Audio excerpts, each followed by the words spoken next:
Bienvenidos a El Relator Oscuro. Hay nombres que quedan grabados en la historia no por la gloria, sino por la infamia. Nombres que se convierten en sinónimo de terror. Pablo Emilio Escobar Gaviria es uno de ellos, pero la historia de su reinado de sangre es mucho más que la de un simple narcotraficante. Es la crónica de cómo un hombre, con una fortuna casi ilimitada, declaró una guerra total contra un Estado, utilizando el miedo como su principal arma y la vida de inocentes como moneda de cambio. En los próximos minutos, no solo repasaremos los crímenes que conmocionaron al mundo, descenderemos a la espiral de violencia que casi desintegra a una nación. Lo que estás a punto de descubrir sobre la maquinaria de terror del cartel de Medellín y el precio que Colombia tuvo que pagar, te dejará sin aliento. Para entender la década más sangrienta de la historia de Colombia, primero debemos comprender el catalizador que lo encendió todo, la extradición. A principios de los años 80, el cartel de Medellín, bajo el liderazgo indiscutible de Pablo Escobar, no era solo una organización de contrabando, era un imperio multinacional. Su producto, la cocaína, inundaba las calles de Estados Unidos, generando un flujo de dinero tan colosal que resultaba imposible de contar. Se estima que en su apogeo, Escobar amasaba una fortuna que lo convertía en uno de los hombres más ricos del planeta. Un poder financiero que le permitía comprar lealtades, corromper sistemas y construir un ejército privado. Sin embargo, había una amenaza que ni todo su dinero podía comprar: la justicia estadounidense. El gobierno de Colombia, presionado por Estados Unidos en su guerra contra las drogas, firmó un tratado de extradición. Este acuerdo significaba que cualquier narcotraficante colombiano podía ser enviado a Estados Unidos para ser juzgado y encarcelado en prisiones de máxima seguridad, lejos de su red de influencia, de su lujo y de su poder. Para hombres acostumbrados a ser reyes en su tierra, esta era una perspectiva inaceptable, un destino peor que la muerte. Fue entonces cuando la facción más poderosa del narcotráfico se unió bajo un solo nombre y un solo lema: los extraditables. Su mensaje, liderado por la voz de Escobar, era brutalmente claro: preferimos una tumba en Colombia a una celda en Estados Unidos. Esta frase no era una simple declaración, era un juramento de guerra. El narcotráfico dejó de ser un negocio clandestino para convertirse en una fuerza insurgente. Su objetivo ya no era solo proteger las rutas de la droga o maximizar el lucro. El objetivo era doblegar al Estado colombiano, forzarlo a arrodillarse y a derogar la ley de extradición a cualquier costo.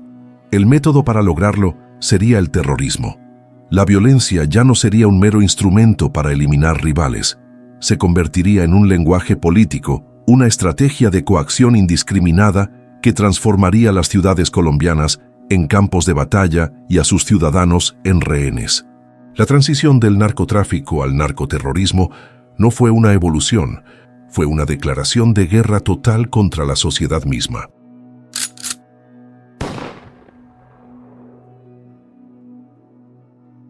La primera fase de la guerra de Escobar contra el Estado fue quirúrgica, precisa y despiadada. El objetivo era decapitar la resistencia institucional, eliminando a las figuras clave que se atrevían a desafiar su poder. No se trataba de violencia aleatoria, sino de mensajes calculados, enviados con balas y sangre para demostrar que nadie, sin importar su cargo, estaba a salvo. El primer golpe, el que marcó un antes y un después, fue dirigido al corazón del poder ejecutivo. Rodrigo Lara Bonilla, el ministro de Justicia del presidente Belisario Betancur, se había convertido en la piedra en el zapato de Escobar. Lara no era solo un político, era un hombre valiente que, desde su posición, denunció públicamente la infiltración del dinero del narcotráfico en la política, el deporte y la sociedad colombiana. Fue él quien expuso el escaño de Escobar en el Congreso, humillándolo públicamente y despojándolo de su inmunidad parlamentaria. Para Escobar, esto fue una afrenta personal, una declaración de guerra que no podía quedar sin respuesta. El 30 de abril de 1984, la respuesta llegó. Mientras el ministro Lara Bonilla se desplazaba en su Mercedes-Benz blanco por una avenida al norte de Bogotá, Dos sicarios en una motocicleta se acercaron al vehículo. El parrillero, Byron Velázquez, alias Quesito, desenfundó una subametralladora y disparó una ráfaga que atravesó el cristal sin blindaje del vehículo. 14 impactos de bala acabaron con la vida del ministro de forma instantánea. Su muerte no fue solo el asesinato de un hombre, fue el asesinato de un símbolo. El cartel había demostrado que podía alcanzar las más altas esferas del gobierno. El mensaje era claro: o se sometían o serían eliminados. La muerte de Lara Bonilla fue el punto de no retorno. El gobierno, conmocionado y ultrajado, declaró el estado de sitio y aprobó la ley de extradición por decreto. La guerra había comenzado oficialmente.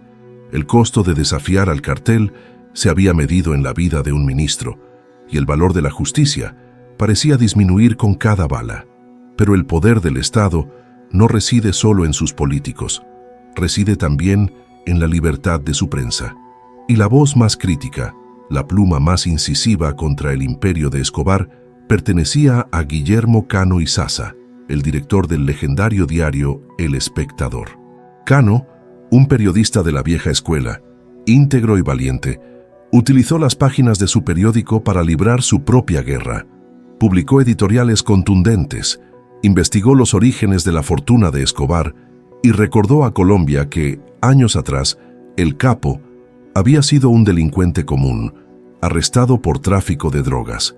Para un hombre obsesionado con su imagen pública, que gastaba parte de su dinero en construir un aura de benefactor social, las revelaciones de Cano eran veneno puro. La venganza, una vez más, fue metódicamente planeada. La noche del 17 de diciembre de 1986, mientras Guillermo Cano salía de la sede del periódico en su Subaru familiar, dos sicarios en moto lo interceptaron.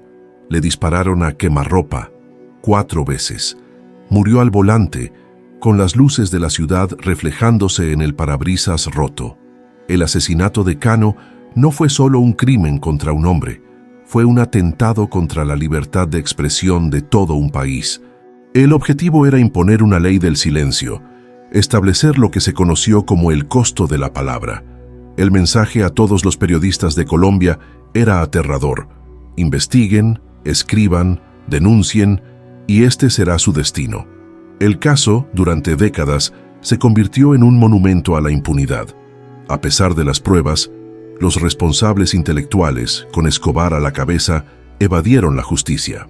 El Estado demostró ser incapaz no solo de proteger a sus periodistas más valientes, sino también de castigar a sus asesinos, creando un efecto amedrentador que silenció a muchas voces por puro terror.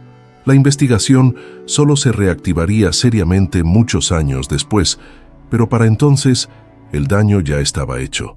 Con el Ejecutivo y la prensa heridos de muerte, el cartel dirigió su mira hacia las otras dos cabezas del poder estatal, el poder judicial y el liderazgo político. Carlos Mauro Hoyos, el Procurador General de la Nación, era un defensor acérrimo de la extradición. En enero de 1988, mientras se dirigía al aeropuerto de Medellín, su vehículo fue interceptado. Fue secuestrado, interrogado y, horas más tarde, ejecutado. Su cuerpo fue abandonado con 11 heridas de bala. La máxima autoridad jurídica del país había sido asesinada. Un mensaje directo a todos los jueces y fiscales: apoyar la extradición era firmar su propia sentencia de muerte. El sistema judicial, ya debilitado por la corrupción y el miedo, se tambaleó. Pero el golpe más audaz, el que buscaba alterar el futuro mismo de la nación, estaba reservado para el hombre que representaba la mayor amenaza para el narcotráfico: Luis Carlos Galán Sarmiento. Galán no era solo un candidato presidencial, era un fenómeno político, un líder carismático cuya plataforma se basaba en la lucha frontal contra los carteles y la defensa a ultranza de la extradición.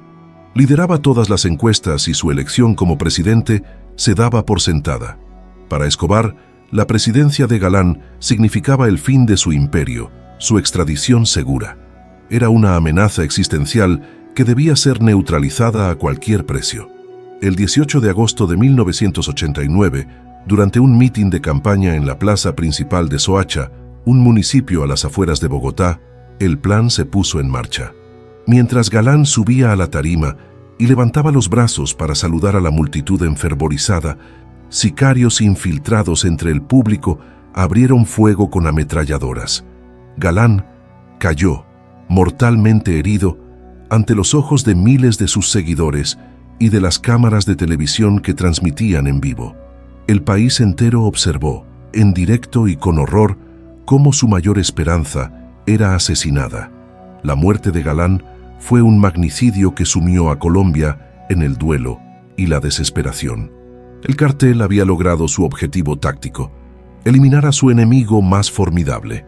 Sin embargo, estratégicamente, fue un error de cálculo monumental. Lejos de intimidar al Estado, el asesinato de Galán desató una furia sin precedentes. El gobierno, ahora liderado por César Gaviria, el sucesor político de Galán, declaró una guerra total. La persecución contra Escobar se intensificó a niveles nunca antes vistos. Al eliminar a su principal oponente, Escobar no había ganado la guerra. Sin saberlo, había firmado su propia condena y había empujado al Estado a un punto de no retorno, desatando una nueva fase de violencia, una mucho más oscura, indiscriminada y aterradora. Si crees que eliminar a los hombres más poderosos del país fue el límite de la crueldad del cartel, estás equivocado.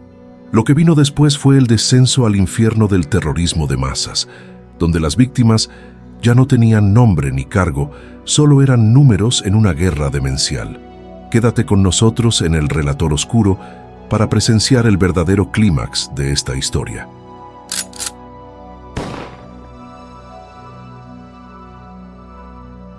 El asesinato de Luis Carlos Galán, lejos de someter al Estado colombiano, provocó el efecto contrario. El gobierno, bajo el liderazgo del nuevo candidato y futuro presidente César Gaviria, un hombre que heredó la bandera de Galán, se negó a ceder. La respuesta fue una ofensiva militar y policial sin precedentes. Laboratorios de cocaína fueron destruidos, propiedades de los narcos fueron allanadas y las extradiciones se aceleraron. La fortuna de Escobar comenzaba a verse amenazada y su libertad acorralada. La reacción del cartel fue escalar la violencia a un nivel inimaginable. Si los ataques selectivos no habían funcionado, entonces el terror se volvería indiscriminado. El objetivo ya no sería eliminar a una persona, sino aterrorizar a toda una sociedad. El año 1989 se convertiría en el epicentro de esta estrategia de tierra quemada. El nuevo objetivo principal del cartel tenía nombre y apellido: César Gaviria. Si no pudieron detener la ideología matando a Galán, entonces matarían a su heredero.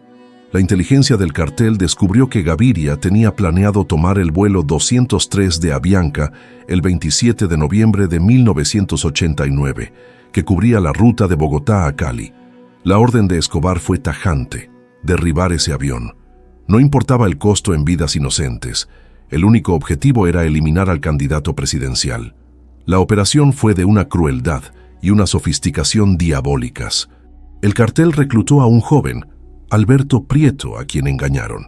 Le hicieron creer que su misión era abordar el avión y activar una grabadora para registrar la conversación de unos supuestos informantes que también estarían a bordo. Le aseguraron que el dispositivo era inofensivo. Lo que Prieto no sabía era que la grabadora era en realidad una potente bomba plástica. Siguiendo las instrucciones, una vez que el Boeing 727 alcanzó los 10.000 pies de altura, 5 minutos después de despegar del aeropuerto El Dorado, Prieto activó el dispositivo que llevaba en su maletín. La explosión fue catastrófica. La bomba, estratégicamente colocada sobre el tanque de combustible central del ala derecha, desató una reacción en cadena que partió el avión en dos en pleno vuelo. Los restos de la aeronave, envueltos en llamas, cayeron sobre las colinas del municipio de Soacha, el mismo lugar donde Galán había sido asesinado apenas 3 meses antes. Las 107 personas a bordo, 101 pasajeros y 6 tripulantes, murieron instantáneamente. La lluvia de escombros y cuerpos calcinados mató a otras 3 personas en tierra. El saldo total fue de 110 vidas perdidas en un instante de terror absoluto. Pero el plan de Escobar fracasó en su objetivo principal. Por una advertencia de su equipo de seguridad, César Gaviria había cancelado su viaje a último momento y nunca abordó el avión. El cartel había masacrado a 110 inocentes en un intento fallido de asesinar a un solo hombre. La noticia conmocionó al mundo. Entre las víctimas había 2 ciudadanos estadounidenses, lo que provocó la implicación directa del gobierno de George H.W. Bush. Washington ofreció toda su capacidad de inteligencia y recursos para cazar a Escobar. El atentado del vuelo 203 fue declarado años después como un crimen de lesa humanidad. Dandeny Muñoz Mosquera, alias La Quica, uno de los jefes de sicarios del cartel, fue capturado y condenado en Estados Unidos a 10 cadenas perpetuas por su participación en la planificación del ataque. El atentado aéreo no solo demostró la capacidad destructiva del cartel, sino también su total desprecio por la vida humana. El valor de una vida, para ellos, era cero si se interponía en el camino de su dinero y su poder. Apenas 9 días después de la masacre del avión, cuando el país todavía estaba de luto y en estado de shock, Escobar ordenó un golpe aún más devastador. El objetivo esta vez era la dirección del Departamento Administrativo de Seguridad, DAAS, la principal agencia de inteligencia de Colombia y el equivalente al FBI.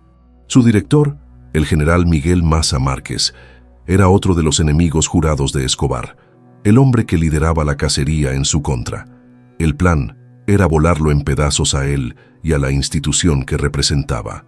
En la mañana del 6 de diciembre de 1989, a las 7:33 am, un autobús cargado con una cantidad descomunal de dinamita, estimada en más de 500 kilogramos, fue estacionado frente al edificio principal del DAS en Bogotá. El vehículo fue detonado con una precisión letal. La explosión fue apocalíptica. Un cráter de varios metros de profundidad se abrió en la calle y el edificio de 9 pisos del DAS quedó destrozado, su fachada de ladrillo arrancada de cuajo, dejando una imagen fantasmal de oficinas y pasillos expuestos al aire. La onda expansiva fue tan poderosa que destruyó o dañó más de 500 edificios en un radio de 3 kilómetros. Ventanas de barrios enteros estallaron y la ciudad se sumió en el caos y el pánico. El saldo humano fue espeluznante. 63 personas murieron, la mayoría empleados del DAS y civiles que transitaban por la zona en una hora de alto tráfico. Más de 600 personas resultaron heridas, muchas de ellas mutiladas de por vida. Milagrosamente, el objetivo principal, el general Maza Márquez, sobrevivió. Se encontraba en su oficina, que estaba blindada, y la estructura resistió el impacto. Pero el mensaje del cartel resonó con la fuerza de 1000 toneladas de dinamita. Habían atacado el corazón de la inteligencia estatal en la capital del país. Habían demostrado que no había lugar seguro, que su capacidad de destrucción era ilimitada y que estaban dispuestos a convertir la guerra en un baño de sangre a gran escala. La rápida sucesión de estos 2 mega atentados, el del avión y el del edificio del DAS, fue una estrategia de shock y pavor. Escobar transformó las reglas del conflicto. Ya no era una guerra de guerrillas contra la policía en las comunas de Medellín. Era una campaña de terrorismo urbano en toda regla, utilizando a la población civil como un escudo humano y un instrumento de presión política. El objetivo era paralizar al gobierno, quebrar la moral de la nación y forzar una negociación. El costo financiero de la reconstrucción y el costo emocional de la pérdida eran las armas que Escobar blandía para que el Estado finalmente cediera a su demanda principal, el fin de la extradición.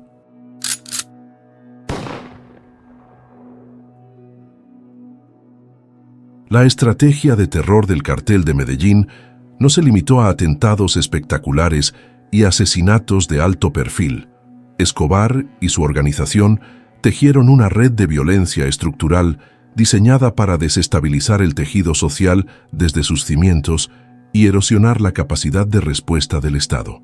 Esta fase de la guerra fue menos mediática, pero igualmente letal.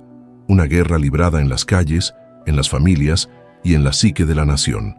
Medellín, la cuna del imperio de Escobar, se convirtió en el epicentro de una guerra urbana brutal. Los barrios pobres las comunas que se extendían por las laderas de las montañas se transformaron en campos de reclutamiento y campos de batalla. Escobar, que había cultivado una imagen de Robin Hood paisa, construyendo canchas de fútbol y regalando dinero, ahora usaba esa misma base social para alimentar su ejército de sicarios. Ofrecía a jóvenes sin futuro una salida rápida a la pobreza: matar por dinero. Se popularizó una tarifa macabra. El cartel pagaba una suma considerable por cada policía asesinado. Esta política convirtió a los agentes de la ley en blancos andantes y desató una cacería humana en las calles de la ciudad. Las fuerzas de seguridad respondieron con una represión igualmente feroz, a menudo estigmatizando y criminalizando a comunidades enteras. Las redadas, los enfrentamientos y las ejecuciones extrajudiciales se volvieron comunes. La ciudad vivía en un estado de sitio permanente. El cartel empleaba tácticas de guerrilla urbana, carros bomba de menor escala para sembrar el caos, bloqueos de vías con vehículos incendiados para emboscar a las patrullas, y una red de informantes, los campaneros, que vigilaban cada movimiento de la policía y el ejército. El miedo se convirtió en el aire que se respiraba en Medellín. La población civil quedó atrapada en el fuego cruzado, víctima tanto de la violencia del cartel como de la respuesta, a veces indiscriminada, del Estado. El conflicto armado, que tradicionalmente se había librado en las zonas rurales, se había urbanizado, y el narcoterrorismo actuaba como un catalizador que fusionaba la delincuencia común con la insurgencia urbana. El costo social fue incalculable, dejando cicatrices que la ciudad tardaría décadas en sanar. Paralelamente a la guerra en las calles, los extraditables perfeccionaron otra de sus tácticas más crueles: el secuestro político. El objetivo no era obtener un rescate económico, el dinero ya lo tenían. El objetivo era acumular rehenes de alto valor para usarlos como moneda de cambio, en una negociación política con el gobierno. Entre 1990 y 1991, el cartel secuestró a un grupo de figuras prominentes, incluyendo a periodistas de renombre como Diana Turbay, hija del expresidente Julio César Turbay, y Francisco Santos, quien más tarde se convertiría en vicepresidente de Colombia, y a familiares de importantes políticos. Estos secuestros eran una forma de terror psicológico a gran escala. Cada rehén era una carta en la baraja de negociación de Escobar. Las familias vivían en una angustia constante, y el gobierno se enfrentaba a un dilema insoportable: negociar con terroristas para salvar vidas o mantener una postura firme y arriesgarse a que los rehenes fueran ejecutados. Diana Turbay, lamentablemente, murió durante un confuso operativo de rescate. Su muerte y la de otros secuestrados demostraron la crueldad de una estrategia que instrumentalizaba la vida humana para fines políticos. Dentro de esta táctica, el cartel exploró una de las dimensiones más perversas de la violencia de género como arma de guerra. No se limitaban a secuestrar a las figuras políticas.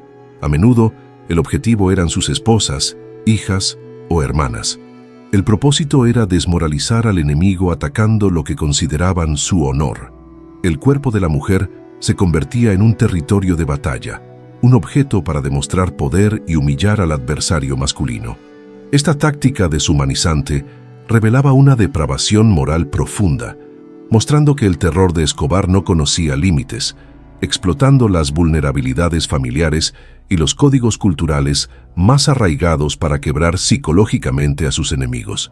Quizás el episodio más complejo y controvertido que se entrelaza con la historia del cartel es la toma del Palacio de Justicia en noviembre de 1985. El asalto fue ejecutado militarmente por el grupo guerrillero M-19, que irrumpió en el edificio y tomó como rehenes a cientos de personas, incluyendo a todos los magistrados de la Corte Suprema de Justicia. La reacción del ejército fue una retoma a sangre y fuego que duró 28 horas y terminó en una catástrofe: el palacio incendiado y más de 90 muertos, entre ellos la mitad de los jueces de la Corte. Aunque el M-19 fue el autor material, la sombra de Pablo Escobar siempre ha planeado sobre esta tragedia. La narrativa histórica más extendida sostiene que el cartel de Medellín financió la operación. El motivo: en la Corte Suprema de Justicia, reposaban todos los archivos y expedientes de los casos de extradición. La destrucción de esos documentos representaba un beneficio directo y masivo para los extraditables.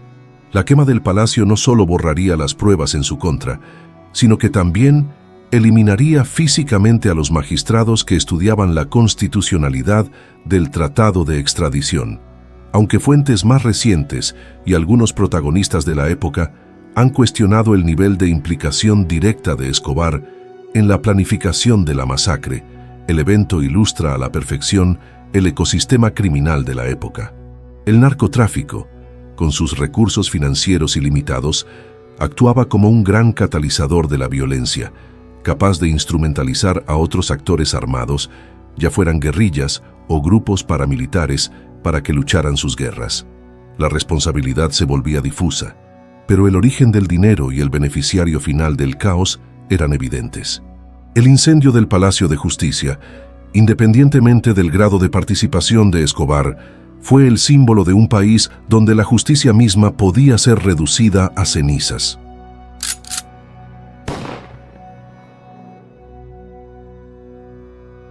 El nivel de terror desatado por Escobar finalmente llevó al Estado colombiano a una encrucijada. La presión social era inmensa.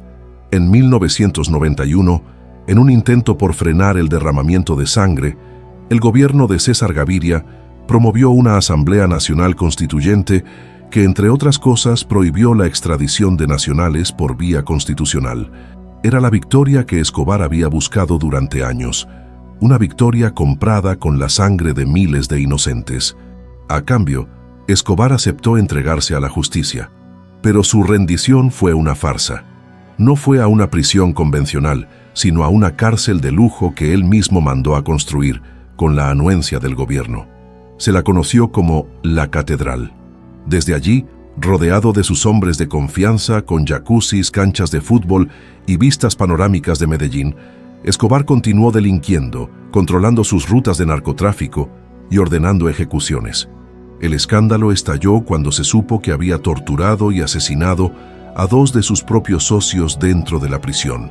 Cuando el gobierno finalmente decidió trasladarlo a una cárcel de verdad en julio de 1992, Escobar simplemente se fugó, caminando por la puerta trasera. La fuga de la catedral fue la humillación final para el Estado y el principio del fin para Pablo Escobar. Se desató la mayor cacería humana en la historia de Colombia. Se creó una unidad de élite, el bloque de búsqueda entrenado por fuerzas especiales de Estados Unidos. Pero no estaban solos.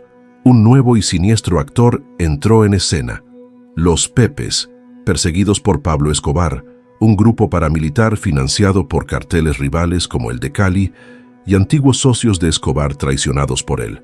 Los Pepes desataron una guerra sucia, utilizando los mismos métodos terroristas de Escobar contra él y su entorno. Asesinaron a sus abogados, a sus contadores, a sus familiares y dinamitaron sus propiedades. La violencia se combatió con más violencia, sumiendo a Medellín en una guerra de tres bandos: el cartel, el Estado y los Pepes. Acorralado, con su imperio financiero desmoronándose, su red de sicarios diezmada y su familia bajo amenaza, Escobar se convirtió en un fugitivo. El 2 de diciembre de 1993, un día después de su cumpleaños número 44, las autoridades, utilizando tecnología de rastreo de llamadas proporcionada por Estados Unidos, localizaron su escondite en un barrio de clase media de Medellín. Mientras hablaba por teléfono con su hijo, el bloque de búsqueda irrumpió en la casa. Escobar intentó escapar por los tejados, descalzo y armado con una pistola. En el intercambio de disparos que siguió, fue abatido. La imagen de su cuerpo inerte sobre un tejado de tejas rojas dio la vuelta al mundo. El capo más buscado del planeta había caído.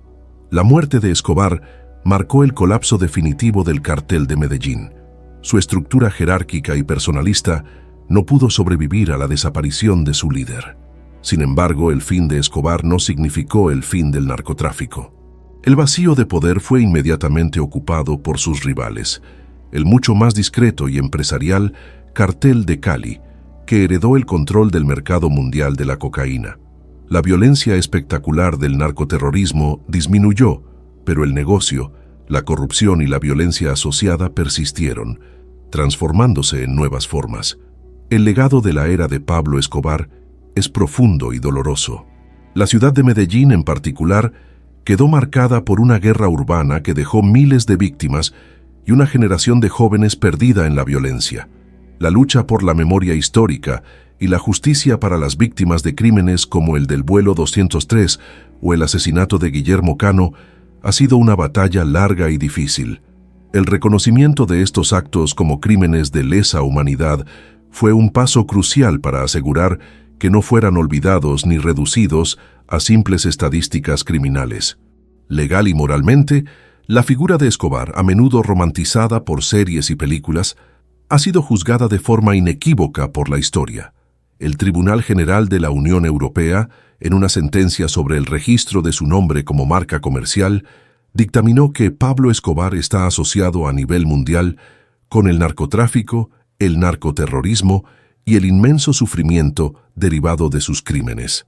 La percepción pública no puede borrar los hechos. Escobar fue un criminal despiadado que acumuló una inmensa fortuna a costa de la vida y la paz de toda una nación. En conclusión, los crímenes más atroces del cartel de Medellín fueron la expresión de una guerra total contra el Estado, una guerra cuyo único objetivo era proteger el exorbitante negocio del narcotráfico de la amenaza de la extradición. Desde los asesinatos selectivos de quienes representaban la ley y la verdad, hasta los actos de terrorismo masivo que buscaron poner de rodillas a la sociedad, la violencia fue siempre una herramienta política. El vuelo 203 y el atentado al edificio del DAS representan el punto más alto de esa crueldad, no solo por la cantidad de víctimas, sino porque demostraron que para el cartel la vida de un civil inocente no tenía ningún valor. Era simplemente un daño colateral en la búsqueda de un objetivo económico y de poder.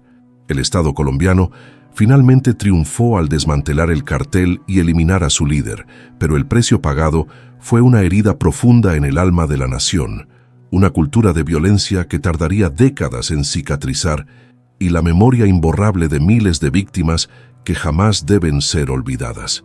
Si esta crónica sobre las profundidades del poder y el terror te ha impactado, suscríbete a El Relator Oscuro para seguir explorando las historias más oscuras y complejas de nuestro mundo.